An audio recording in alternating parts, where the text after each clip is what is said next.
One of hip-hop's most popular artists of the 90s died yesterday, known as Heavy D, real name Dwight Arrington Myers. Everyone remembers how Heavy D died, but far fewer know what he was living through. At just 44 years old, one of hip-hop's most beloved stars was gone, leaving fans heartbroken and searching for answers. But the tragedy didn't begin on the day he died. It had been unfolding quietly for years, hidden behind the infectious smile, the chart-topping hits, and the larger-than-life personality that made the Overweight Lover unforgettable. So what was Heavy D really battling?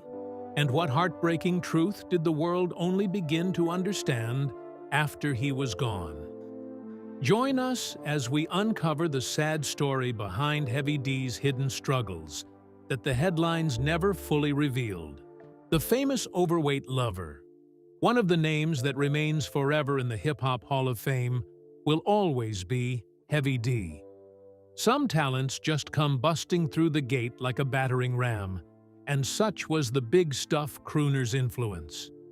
But since he lost his life at 44, rumors have swirled around his demise, and different versions of truths and half-cooked lies seem to blend so easily that no one can tell them apart.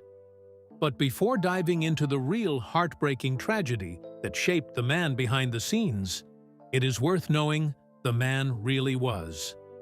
Born Dwight Arrington Myers on May 24, 1967, in Mandeville, Jamaica, he didn't move to the United States until the early 1970s. His very first influence in music came from his early exposure to Jamaican music. From dance halls, reggae, ska, and mento to rocksteady, his musical vocabulary broadened wildly. But on the streets of New York, the music game works differently. In that time, the American music space was littered with quality R&B artistry, rap music, and crews like the Fat Boys, Houdini, Run DMC, and lyric geniuses Eric B. and Rakim. But while he had crews to deal with, there were other solo rappers in the game. From LL Cool J to Doug E. Fresh, it was an obvious uphill battle to climb his way up to the top of the rap food chain with apex predators like them on top of it. But did that stop him? Absolutely not. Heavy D was the perfect description of what happens when a lad comes armed with orientation from the ghettos of Jamaica into the concrete jungle of New York, looking not just to blend in, but to take over. Although the streets of Los Angeles, California, also played a part in nurturing his music career, New York was where everything changed. He had always wanted a chance to unleash his own sound, not entirely the same as every other music that has been produced, but maybe a blend of it all. And he got his chance in 1986, when he was signed to the iconic Uptown Records in New York. However, he wasn't signed as a solo act. It was the early 80s, when boy bands were still completely cool. So he came with Heavy D and The Boys. Together, they were the very first act signed by the label founder, Andre Harrell. But that was just the beginning of an illustrious career. How could anyone have really foreseen anything bleak in his future? Living large. After his record-breaking deal with Uptown Records in 1986, he burst onto the scene with the award-winning rap album Living Large. The album debuted with top hit singles like Mr. Big Stuff, Chunky But Funky, and Don't You Know? And just like that, the world was introduced properly to this new Jamaican-American talent. His weight on the scene was heavier than anyone thought it could be.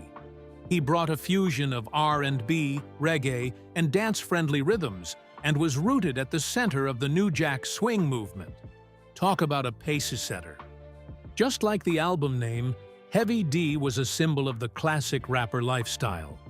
Big gold chains with heavy carats, holiday houses, touring the world, and spending that money. It was all a big part of the Living Large brand, and a kickstart for new rappers learning what real flex looked like for rappers. However, Heavy D was more than just a rapper who flexed the lifestyle. and started a new wave of rap music melody. He was also the type to seek out talent where no one else would look and mold them into superstars. Interestingly, he found one of the biggest music moguls that hip-hop had ever seen, Sean "Diddy" Combs. It would be almost impossible to talk about either of them without the other somewhere in the background. Before Diddy became a super music business mogul, he was a simple promoter who threw some of the wildest parties. At the time, he was a student at Howard University, hungry for success. Maybe Heavy D saw a little bit of himself in there. A young, hungry kid who was ready to do the hard yards if duty ever called for it. But aside from living large, he wasn't done with the music industry yet. Taking part was never a part of his makeup. He wanted a hostile takeover. Although some of the hit songs on the Living Large album pushed him a step closer to his dreams, he wanted more. But in 1990, life hit him in a way he couldn't have imagined. Trouble T. Roy, one of his crew members on Heavy D and the Boys, lost his life at just 22 years old. Maybe it was the real emotional lesson that he needed on how fickle life really could be. While Living Large did its numbers, the platinum album that followed was titled Peaceful Journey, a complete contrast from Living Large. While the album had super hit tracks like Is It Good to You and Now That We Found Love, the real gem was the tribute to Trouble T. Roy. They reminisce over you, and for what seemed like the first time, fans saw a whole new side of Heavy D. It wasn't just the smooth rapper fusing beats and changing hip-hop culture. This was the voice of a man who had been through a real tragedy and finally learned what it meant to cope with everything life had to offer: the good, the bad, and the ugly. Speaking of the ugly, was it all sunshine and rainbows throughout his career? The pressure of fame. Although Troy's demise was a rather painful blow below the belt for Heavy D and the Boys, they needed to move on. Life will insist, and it surely did. Fast forward to the 90s. Heavy D's performance as a guest rap artist on Janet Jackson's hit single, All Right, became the highest-peaking song on the Billboard Hot 100. It was one of the first times ever that rap artists began to appear on pop songs. But if he could get in on the Queen of Pop, was anything really stopping him from moving on to the King of Pop? In 1992, Michael Jackson, who loved a music-style fusion as much as he loved pop, had Heavy D on his popular hit single, Jam, and it was classic, talking about a man who pulled up trees in places no one thought they really could. Heavy D was that guy. He had the world of rap, pop, reggae, and dancehall basically eating out of his palm. But while he celebrated these wins openly, he fought his own demons behind the curtains. While his mind was working, churning flow after flow, and designing lyrics to set the tone, he was fighting to keep his body from breaking down. Heavy D has always had a reputation as the hard guy who lived with no consequences. He was a source of inspiration to new lads like Diddy, Biggie Smalls, and Tupac Shakur. Not only were they influenced by musical style and his approach to lyricism, but they also followed in his no sign of weakness approach to life. Heavy D often downplayed his health challenges, stealthily treating pneumonia and other heart diseases. However, he played his card close to the vest. But was he really trying to protect his reputation as that carefree rap king despite his health problems? Or was he trying to save his loved ones from the same heartbreak he felt when he lost T. Roy? The truth around personal life has always remained foggy, with no one really able to tell who he really was under that overweight lover persona. And right there was the real pressure of fame, a real-life maze every celebrity is yet to solve. But Heavy D wasn't really the type to let anything stop him from keeping up with his reputation or making music. He believed in his own natural talents so much that he made his way into Hollywood. At first, it started with singing the theme song for In Living Color and Mad TV. However, he was always the overachiever. Consequently, he tried his hand at acting, playing Sid Shapiro on Bones and taking up roles on Living Single and Boston Public. At that point, he believed he was exploring it all as any entertainer should. While it seemed like he was quite successfully juggling failing health with the demands of fame, acting, and music, a storm was quietly gathering, and the sun seemed to be setting on an illustrious career, but not in the way anyone could have imagined. The heartbreaking tragedy that broke everyone.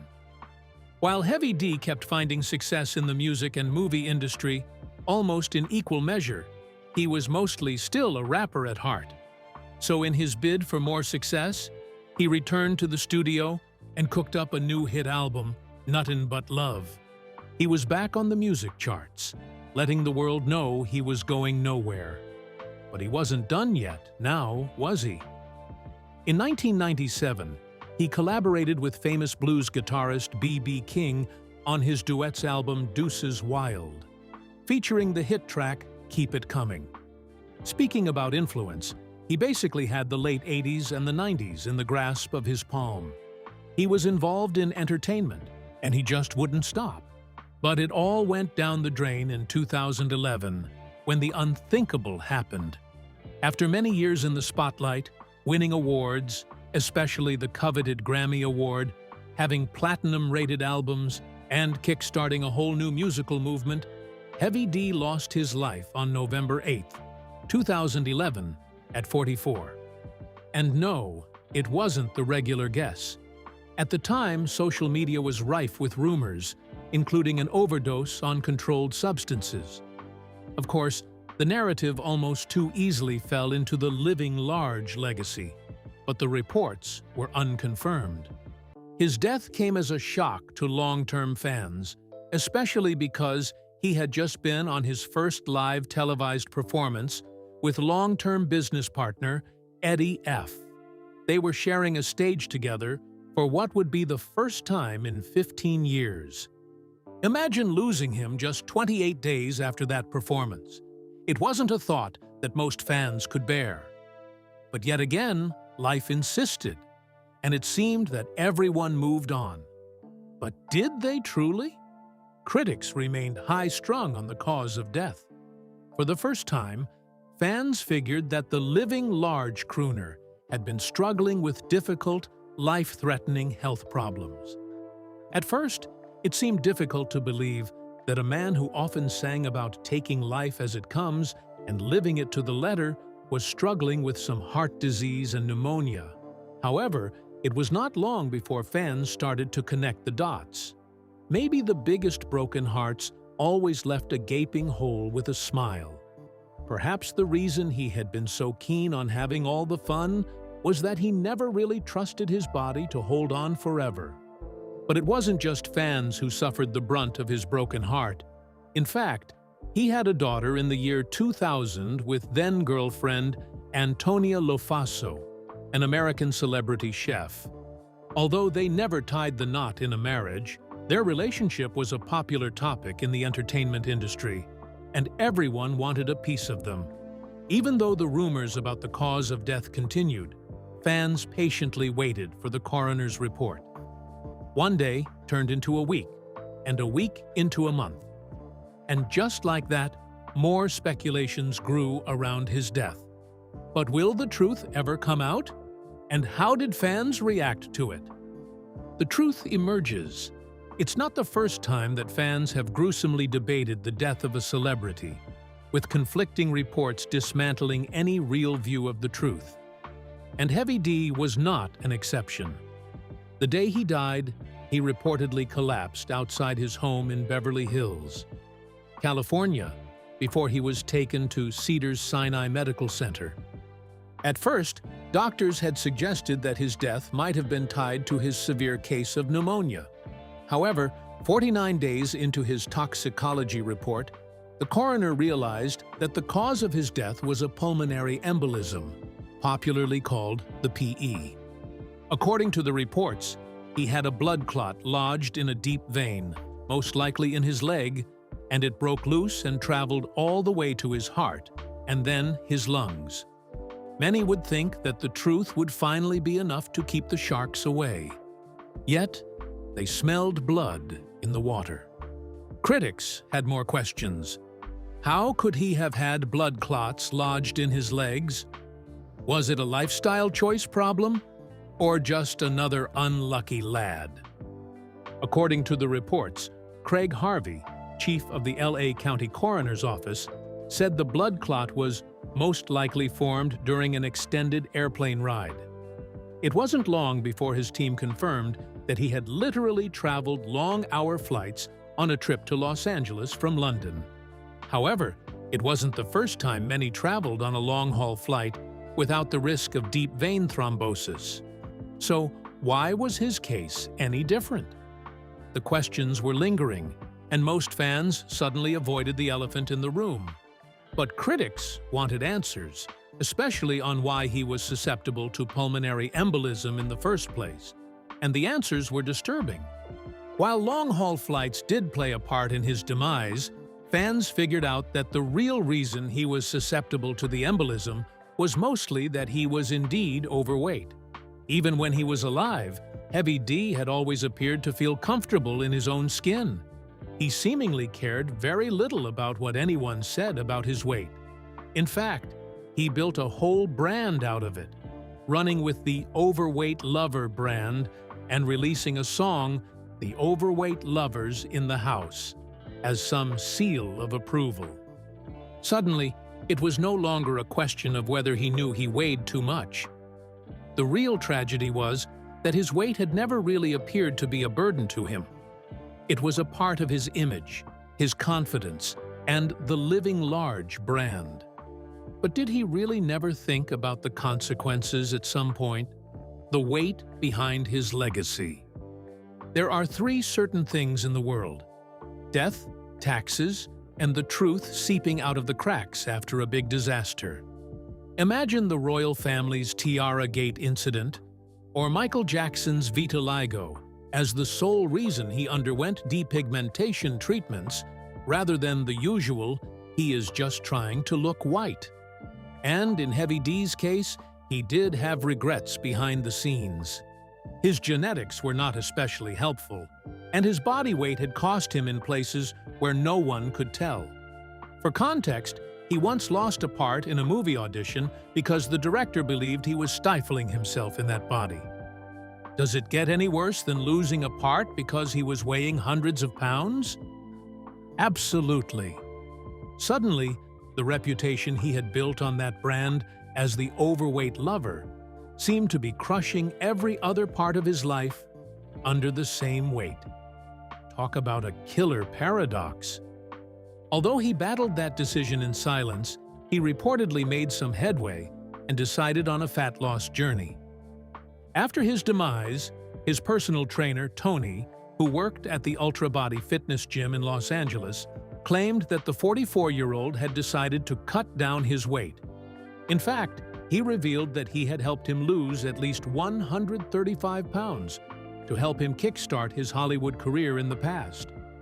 However, Heavy D also wanted a different fitness plan that could cut his weight even further in 2011, the same year that he died. According to Tony, they had drafted a 3-month training regimen together, strictly to help him cut down a few pounds. But fate had other plans. Over the years, fans have asked the same questions over and over again. What really is left of his legacy in the rap game? Maybe it could be argued that he played a starring role in his own demise, but it rarely did any harm to his legacy as a rapper. For context, Eminem, one of the biggest MCs to ever grace the game, referenced Heavy D in one of the biggest songs ever on his discovery, Rap God. He set up the bar with the line, "Bumpin' Heavy D and the boys, still chunky, but funky." However, Eminem wasn't the only student of the game who paid him the respect he deserved even after death. He had top guns like Nicki Minaj, Erykah Badu, and Sean Diddy Combs all in his corner. paying him the respect he deserves for his impact on the hip-hop game. Perhaps his tragic legacy was always to build up the future of hip-hop culture, but never really live long enough to see it all come together. What are the chances that his every hip-hop head sees him as a legend still? How do you think his legacy should be defined? By his music or his part in his own demise? Share your thoughts with us in the comments section. Remember to like, share, and subscribe for more. Also, click the next video showing on your screen. You will enjoy it.